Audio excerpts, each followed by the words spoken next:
This is Jamie Boyman, Longview, and I'm in front of a house that's got a little bit of a problem. It's not supposed to be exactly looking like this.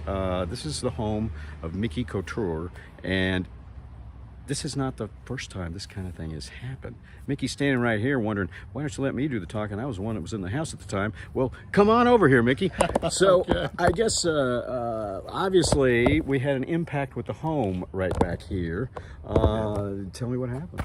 So 3 o'clock this morning, my wife and I were awakened to what sounded like a bomb. So I jumped up and ran to the living room where I saw headlights shining through the wall underneath my window in my living room. So I knew that had to be a car. So I ran back, got some clothes on, come out the front door. That was a struggle in itself. Door didn't want to open. And I find this vehicle stuck into the front of my house. So of course, even before I had gotten outside, my wife called Longview Police Department. They were here before I got my pants on.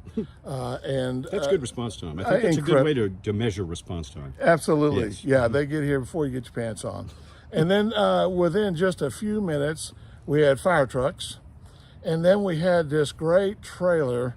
Longview City Fire Department has this Special operations Yes. trailer. Thank Mm-hmm. you. And I'm going to tell you what, 15 to 20 young firefighters were just all over here, picking up, moving, stabilizing.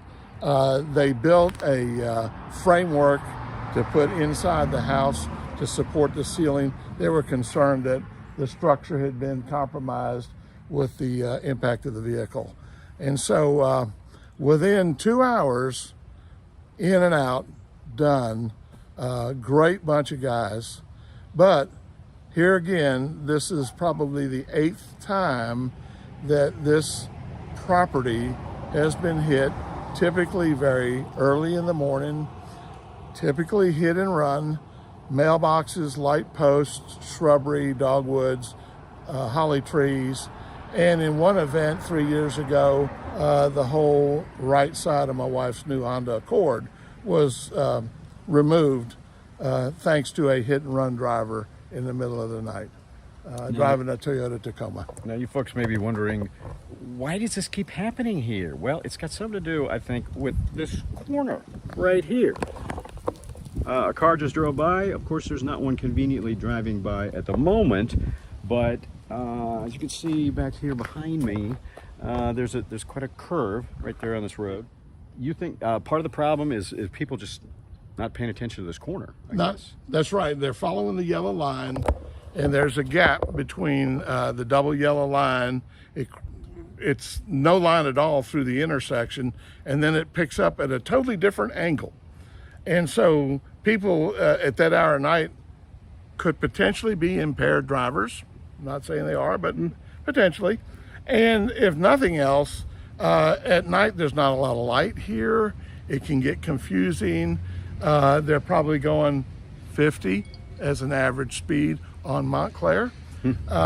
So there you have it. They get on this intersection, catches them by surprise. They hit whatever, and typically if they can make their car get up and go, that's what they do. They get up and go. Well, let's go out here and take a look. And it looks like you tried to do some preventative maintenance, as it were, by putting this up, some reflectors here, so hopefully people notice as they're coming around the corner. So yeah, it's a bit of a redneck setup, but it does reflect the headlights, and of course it's red. And international language, red means no go. And I have to say, in the year that it's been here, this has been the first incident. And so maybe it works, maybe it doesn't, but short of straightening out the road, I didn't really know what else to do. It has fallen on deaf ears with the city to do any kind of warnings here, or, they do have a light, but sometimes it works and sometimes it doesn't. But here we have it. And as you can see, this is the broken yellow line he was talking about. That kind of confuses me too. I mean, I don't understand why it doesn't continue on around. Yeah, I guess because it's an intersection. Yeah, I mean, You I don't know. can't cross the double yellow line. Oh, here comes a vehicle now. So yeah, early this morning, a vehicle came like this, didn't make this corner, and went straight down into the driveway and into Mickey's house right there. And was she okay? She was fine, very shaken up, very apologetic. She had some name badges. Police didn't tell me too much about her other than she was not insured. Oh, okay, good. All right. But of course you are. Oh, yes. And you have insurance coming out tomorrow, I guess. They will be here tomorrow. Okay, all right. Yeah, they have a major events team that handles these larger damage situations. The local adjusters just defer it to those guys. And he called me this morning first thing, said he'd be here in the morning at 10 o'clock to start the claim.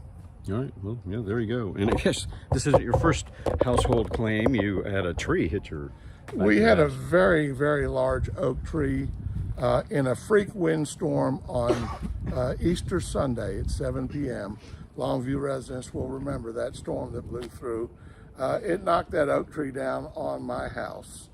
You see I have a steel roof. It just wadded it up like it was tin foil. Hit right on my heating, air conditioned ventilation system and crushed it. Did an incredible, in fact, they had to strip the entire roof and rebuild the entire roof from the ceiling line up, from the joist up.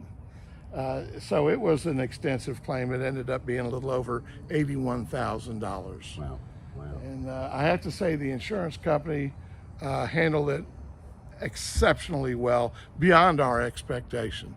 And so we want to throw out a big thanks to Farmers Insurance. All right. Well, I'm glad that worked out for you. Hopefully this next part works out for you. And yeah, maybe you should get a few more reflectors. I don't know. Bigger ones. I want to put some really big stones here. You know, the kind that don't move if a tank hits them. But that wouldn't have helped in this case because this one actually used our driveway, which is unusual. Yeah. Typically, yeah. they like to jump the curb and go over here and just destroy my lamppost and mailbox and bushes and such. Right, right. So, I don't know. I think I'd rather have the mailbox and lamppost than using the driveway and it in the house. Yeah, I would have to agree with I that. wasn't out directing traffic, so I couldn't really manage that. So, well, yeah, it makes me nervous every time a car goes by now. That's fine.